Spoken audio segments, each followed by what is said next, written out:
बड़ी खबर के साथ चमोली हादसे में अपडेट सामने आया है। 8 शव अब तक यहां पर बरामद किए गए हैं और 340 लोगों का रेस्क्यू किया गया है। बड़ी जानकारी हम आपको बता रहे हैं। पहले यहां पर 2 शव बरामद किए गए थे रेस्क्यू ऑपरेशन के दौरान, लेकिन अब 8 शव अब तक बरामद किए जा चुके हैं। 340 लोगों का रेस्क्यू भी हो चुका है। रेस्क्यू टीम मौके पर युद्ध स्तर पर काम कर रही है।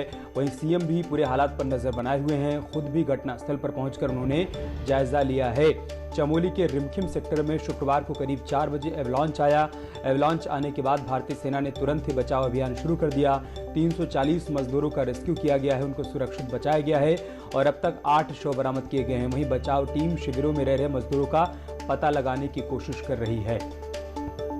पूरी तरह मुस्तैदी के साथ में तत्काल जुटा और साथ में ही माननीय अमित शाह जी गृह मंत्री जी ने कहा कि जो भी आवश्यकता हो हम तुरंत एक्शन ले रहे हैं और आईटीबीपी बिहार और सभी आदमी को पूरी तरह से चित के तेज़ी से रेस्क्यू हुआ है। और आज सुबह ही मौसम जैसे साफ हुआ तो हम सीधे उस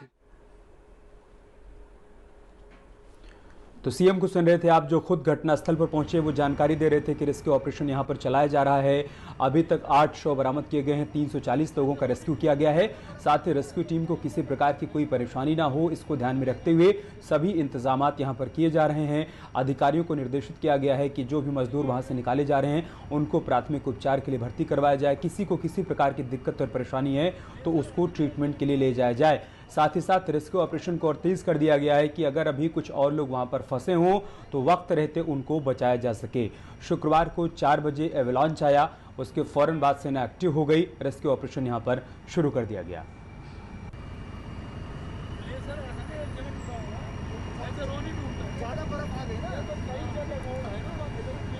तो वहीं उत्तराखंड से इस हादसे की जानकारी मिलने के बाद सीएम खुद भी रिमखिम सेक्टर पहुंचे। एवलांच आने के बाद सीएम तीरथ सिंह रावत चमोली पहुंचे, जहां पर हादसे वाली जगह का हवाई निरीक्षण किया और अधिकारियों से हालात की जानकारी भी ली। सीएम ने कहा कि ग्लेशियर टूटने की घटना के बाद गृह मंत्री अमित शाह ने गंभीरता से इसे लेते हुए उत्तराखंड को पूरी मदद देने का आश्वासन दिया है।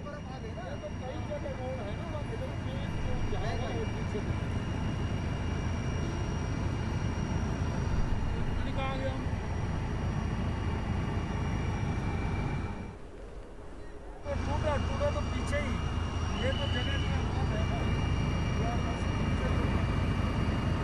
ये सर ऐसा नहीं, ये तो टूटा तो पीछे ही, ये तो जगह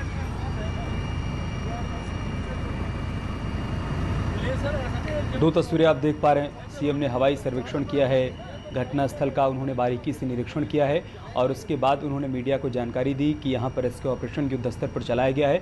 अधिकारियों से उन्होंने पूरे हालात की जानकारी ली है। तस्वीरें देखिए आप, जब हवाई सर्वेक्षण कर रहे थे सीएम, ये वही जगह है जहां पर एवलांच आया है और इसकी चपेट में आने से 8 लोगों की जान चली गई है। देखिए कैसे पहाड़ी से बर्फ़ खिसक कर नीचे आई है और इसकी चपेट में आने से 8 लोगों ने जान गंवा दी है। 340 लोगों को मौके से रेस्क्यू किया गया है। तो तत्काल मैंने यहाँ जानकारी की डीएम प्रशासन से सभी से, और साथ में ही रात को गृह मंत्री माननीय अमित शाह जी से भी बातचीत की, उनका भी फ़ोन आया और तत्काल हमने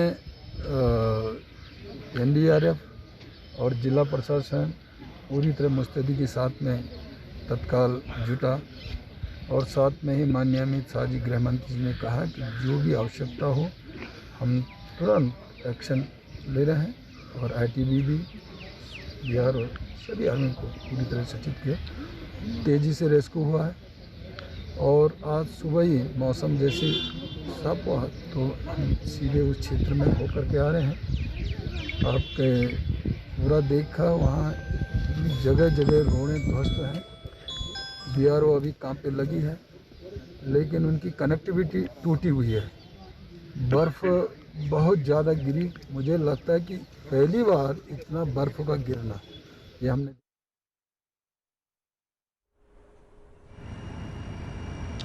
तो बीआरओ टीम भी वहां पर लगी हुई है ताकि जो रास्ते बंद हो गए उनको खोला जा सके और वहां तक मदद पहुंच पाए, ये जानकारी दे रहे हैं सीएम। साथ ही हवाई सर्वेक्षण के दौरान उन्होंने जो कुछ देखा वो बता रहे हैं। भारी बर्फबारी हुई है और एवलांच से जो बर्फ़ नीचे सड़क पर आई है उसकी चपेट में आने से ही 8 लोगों ने अपनी जान गंवा दी है। हालांकि रेस्क्यू टीम ने युद्ध स्तर पर वहां पर काम चलाया, जिसके चलते अब तक 340 लोगों को बचा भी लिया गया है। साथ ही साथ और लोगों की तलाश की जा रही है कि अगर कुछ और मजदूर वहां पर अभी फंसे हों तो उनको सुरक्षित बाहर निकाला जा सके। इन सब के बीच गृहमंत्री अमित शाह ने भी पूरे हादसे का संज्ञान लिया है। सीएम तीरथ सिंह रावत से फ़ोन पर बातचीत की है। उन्होंने आश्वासन दिया है कि जो भी मदद की ज़रूरत है वो मदद केंद्र सरकार की तरफ से राज्य सरकार को मुहैया करवाई जाएगी, लेकिन रेस्क्यू ऑपरेशन में किसी प्रकार की कोई कोताही ना बरती जाए। जैसे एवलांच की जानकारी मिली, सेना फौरन ही एक्टिव हो गई। मौके पर भारतीय सेना पहुंची, रेस्क्यू ऑपरेशन शुरू किया गया। आईटीबीपी के जवान भी वहां पर पहुंचे और साथ ही साथ बीआरओ टीम भी एक्टिव हो गई ताकि उन तमाम रास्तों को खोला जा सके जहां से कनेक्टिविटी को बहाल किया जा सके, जहां के माध्यम से रेस्क्यू टीम वहां पर पहुंच सके। तो कुल मिलाकर तमाम कोशिशें की जा रही हैं ताकि हालात को जल्द से जल्द नियंत्रित किया जा सके। लेकिन जो तस्वीरें आप देख पा रहे हैं, जब सीएम हवाई सर्वेक्षण कर रहे थे उस दौरान की तस्वीरें हैं जो बता रही हैं कि एवलांच किस कदर आया था, जिसके चलते ये भारी नुकसान हुआ है। और हमारे सहयोगी प्रभात पुरोहित इस वक्त हमारे साथ जुड़ चुके हैं। प्रभात, क्या अपडेट, क्या जानकारी आपके पास? जी, अगर अपडेट की अगर हम बात करें तो खुद प्रदेश के मुख्यमंत्री तीरथ सिंह रावत अब तक प्रभावित क्षेत्र का दौरा करके वापस देहरादून के लिए लौट चुके हैं। और जो अभी तक जो इस हादसे में मरने वालों की संख्या है, 8 लोगों की इस हादसे में मौत हुई है। और जहां तक बात करें तो लगभग 430 लोग ऐसे हैं जो कि वहां से सुरक्षित निकले हैं आर्मी के द्वारा, जिनको सुरक्षित लाया गया है। और अभी भी का काम जारी है। जिस तरीके से खुद सीएम तीरथ रावत का कहना है कि यहाँ पर लगातार बर्फ गिरी है, उसके चलते रेस्क्यू में दिक्कतें आ रही हैं। आर्मी के जवान जो है पूरी तरीके से मुस्तैदी से यहाँ पर जुटे हुए हैं।